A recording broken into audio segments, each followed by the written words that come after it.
ایک سائٹ ہے جس کا نام ہی اس قسم کا ہے کہ آپ اس پہ جا کے صورتیں کوئی سی بھی صورت جو ہے یعنی کہ انہوں نے جو اپنے نام سے بنائی ہوئی ہیں جو بھی صورتیں تو وہاں پہ بہت ساری صورتیں موجود ہیں. اور آپ بھی پڑھتے ہیں نا کہ جی فلانی کمیونٹی نے ایک نیا قرآن نکال دیا ہے یا عیسائیوں نے ایک نیا قرآن نکال دیا ہے تو اس کو اس ایپ کو آپ ڈاؤن لوڈ مت کیجیے وغیرہ وغیرہ. تو قرآن تو وہ کہہ رہے ہیں پورا قرآن بنا دیا انہوں نے. اللہ کہہ رہا ہے صورت نہیں بنا سکتے وہ قرآن بنا کے بیٹھے ہوئے.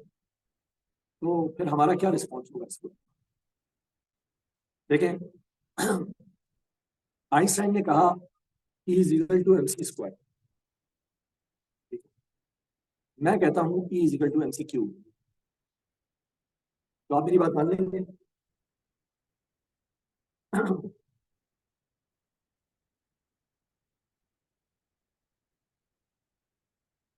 چلیں اس کا مطلب کس کو who has to be expert؟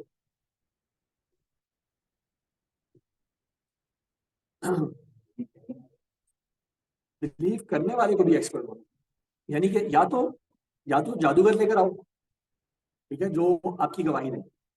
تو دیکھیں اللہ تعالیٰ نے اس آیت میں چیلنج کیا کیا کہ وَإِن كُنتُمْ فِي رَيْبٍ مِّمَّا نَزَّلْنَا عَلَىٰ عَبْدِنَا فَأْتُوا بِسُورَةٍ مِّن مِّثْلِهِ وَادْعُوا شُهَدَاءَكُمْ. اس کا عام ترجمہ یہی کیا جاتا ہے کہ اور بلا لو اپنے مددگاروں کو. دیکھیں آپ کے پاس کیا ترجمہ ہوا ہے وَادْعُوا شُهَدَاءَكُمْ میں ہم نواؤں کو بلا لو مددگاروں کو بلا لو. لیکن شہداء کسے کہتے ہیں؟ شہادت دینے والے وٹنس کو. ٹھیک ہے اس کے اندر کیا بات ہو رہی ہے ساتھ میں کہ اپنے ایکسپرٹ وٹنس بلاؤ اور بتاؤ کہ وہ مانے ہاں جی یہ کتاب یہ صورت ایسی ہے جیسی اللہ نے بتائی. تو میں اگر ایزی کنٹرول سی کیوں کہوں گا آج تو آپ مجھے بولیں گے بھائی وہ بلیک بورڈ لے کر آئے نا وہ جو آئنسٹائن نے یہ اس تصویر میں ہم دیکھتے ہیں کہ اوپر پوری ایکویشن سالو ہوئی ہوتی ہے اور اینڈ میں لکھا ہوتا ہے جی ایزی کنٹرول سی اسکوائر. تو اگر آپ کو اس کو چینج کرنا ہے تو کسی ایکسپرٹ کو بلائیے اور اس کو پریزنٹ کیجیے. نہیں ہو رہا یہ کام کہیں بھی سائٹوں پہ آپ لکھ کے بھیج رہے ہیں ٹھیک ہے تو کوئی بھی بنا سکتا ہے. میں نے کہا کہ عرب ہیں بہت سارے عرب ہیں جو ملحدین بھی ہیں جو عیسائی بھی ہیں جو یہودی بھی ہیں جو کسی مذہب کو نہ ماننے والے بھی ہیں. تو الفاظ کو ٹانکنا تو ٹانکا جا سکتا ہے لیکن وہ یہ جب چیلنج کریں کہ یہ صورت ہم نے قرآن کی صورت کے مقابل بنائی ہے تو پھر ان سے یہ سارے سوال ہوں گے. ایکسپرٹس کا پینل بیٹھے گا بولے گا ٹھیک ہے جی آپ پروف کریں آپ کی صورت کس طرح کی ہے یہ والا اس میں فیچر ہے کہ نہیں ہے یہ فیچر ہے کہ نہیں ہے. جبکہ یہ جو چیلنج ہم بتا رہے ہیں میں نے آپ سے کہا کہ سارے چیلنجز جو چیلنج ہے سارے ڈائمینشنز ہیں ان میں سے سب سے ایکسیسیبل ڈائمینشن یہ اس کے علاوہ بھی اس کے ڈائمینشن. تو ابھی تو ہم صرف ایکسیسیبل ڈائمینشن کی بات جی کب ہوئے میرے پاس تو چلتا ہوا نظر آ رہا ہے کیا تصویر اور آواز دونوں سے تو یہ تو پھر اس کا مسئلہ ہوگا ہمارے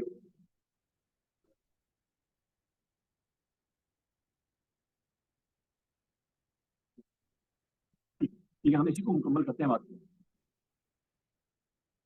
کہ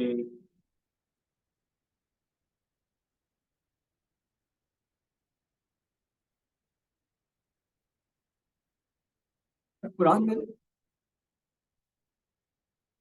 نئے معجزے بھی رونما ہو رہے ہیں ہر وقت. نئے اعجاز القرآن بھی سامنے آتے ہیں. اب ریٹوریکل فیچرز کی بات ہو رہی ہے تو ریٹوریکل فیچرز میں ایک ریٹوریکل فیچر ہے اس کا نام ہے پیلنڈروم. پیلنڈروم کیا ہوتا ہے؟ یہ ایک ایسا سینٹینس ہوتا ہے جس کو آپ سیدھے طرف سے پڑھیں یا الٹی طرف سے پڑھیں یہ اس کا معنی سیم رہتے ہیں اس کے الفاظ سیم رہتے ہیں. لائک اس کی ایک مثال ہے ریس کار. ریس کار جو لفظ ہے اس کو آپ رائٹ ٹو لیفٹ پڑھیں یا لیفٹ ٹو رائٹ پڑھیں یہ سیم رہے گا. اردو میں ایک پیلنڈروم ہے یہ روح پور ہے اس کو الٹا کیجئے تو یہ روح پور ہے ہی بنتا ہے. اس کو کہتے ہیں پیلنڈروم. قرآن میں پیلنڈرومز کیا پیلنڈرومز جنرلی میننگ لیس ہوتا ہے. ریس کار ایک ورڈ لکھا یہ روح پور ہے اچھا اس میں صرف یہ اور ہے جو ہے نا یہ تو اصل ہے. روپ پور ایک پراپر ناؤن ہے. پراپر ناؤن کو آپ جیسے چاہیں شیپ کر دیں, ٹھیک ہے نا. روپ پور کی جگہ اروپ پورا بھی ہو سکتا, تب بھی یہ وہی سیم رہتا. پراپر ناؤن ہے, میں کچھ بھی بنا سکتا ہوں. تو یہ جو سینٹینس ہے یہ روپ پور ہے, یہ ایک میڈ اپ سینٹینس ہے جس کا کوئی معنی نہیں ہے, کوئی میننگ فل کوئی ڈیپتھ والی میننگ نہیں ہے اس کی. ہمیں نہیں پتا تھا کہ قرآن میں بھی پیلنڈرومز ہیں, ہمارے اسلاف کو نہیں پتا تھا کہ قرآن میں. اب جب ہم اس کی سائنٹیفک اور کمپیوٹر لیول پہ اسٹڈیز کرتے ہیں تو ہمیں پتہ لگا کہ قرآن کے اندر پیلنڈروم نہیں ہے. اور یہ پیلنڈرومز دو جگہ ہیں. موسٹ میننگ فل پیلنڈروم ایک ہے سورہ یاسین, جہاں پہ اللہ نے فرمایا کل فی فلک یسبحون, ہر شے اپنی مدد, جو بھی آسمان میں ہے وہ تیر رہا. اس میں سائنٹیفک میننگ بھی ہے. یسبحون گریویٹیشنل ویوز کا کانسیپٹ ابھی پچھلے 10 سالوں کے اندر آیا ہے کہ یہ جو کائنات میں جتنی ہیونلی باڈیز ہیں, یہ جو اجرام فلکی ہیں, یہ ایک تیرنے کی موشن میں ہو. اب سے پہلے ہم لوگ کیا پڑھتے تھے کہ جی دے آر آربٹنگ, ٹھیک ہے, صرف وہ گھوم رہے ہیں, روٹیٹ کر رہے ہیں. اب وہ کہتے ہیں جی یہ باؤنس کر رہے ہیں جیسے تیرتا ہے کوئی. اور پھر انہوں نے کہا کہ یہ کیا ہے, یہ ویوز ہیں جیسے ویوز میں. اور اللہ نے لفظ جو یوز کیا یسبحون. ابھی آپ باہر نکلیں گے تو یہ سوئمنگ پول جو ہے, اگر اس میں عربی میں کہیں کچھ لکھا ہوا ہے تو آپ دیکھیے گا کہ کہاں کیا لکھا ہے. یہ سباحہ ہے, اس میں تیرنے والے سباح ہیں. اللہ نے لفظ یوز کیا یسبحون. یسبحون یہ ہر شے تیر رہی. اچھا یہ دوسرا وہ ہے میرے خیال میں دوسرے کی بات کرتا ہوں. کل فی فلکن, کاف کل سے شروع ہو رہا ہے, فلکن کے کاف پہ ختم ہو رہا ہے. کاف کے بعد لام ہے کلن, اور وہاں پہ فلکن کا لام ہے, تو اس طرف سے بھی پڑھیں گے تو کل بنے گا. ٹھیک ہے, پھر ادھر سے کیا ہے, فی کا فا ہے, ادھر فلک کا فا ہے, اور اس سے آپ بیچ میں آئیں گے تو یا ہے بیچ میں. اور جب اس کی آپ ڈائیگرام بناتے ہیں تو یہ ڈائیگرام بالکل وہ بنتی ہے جس طرح سے پلانٹس آربٹ کر رہے ہوتے ہیں اپنے اپنے مدار. کل فی فلکن, دو طرف آپ کے یہ لیٹرز ہیں, بیچ میں یا ہے جس کے گرد یہ ایکسس کے اوپر روٹیٹ کر رہا ہے. اب یہ میریکل, یہ قرآن کا فیچر نبی کریم صلی اللہ علیہ وسلم نے بھی نہیں بتایا ہمیں.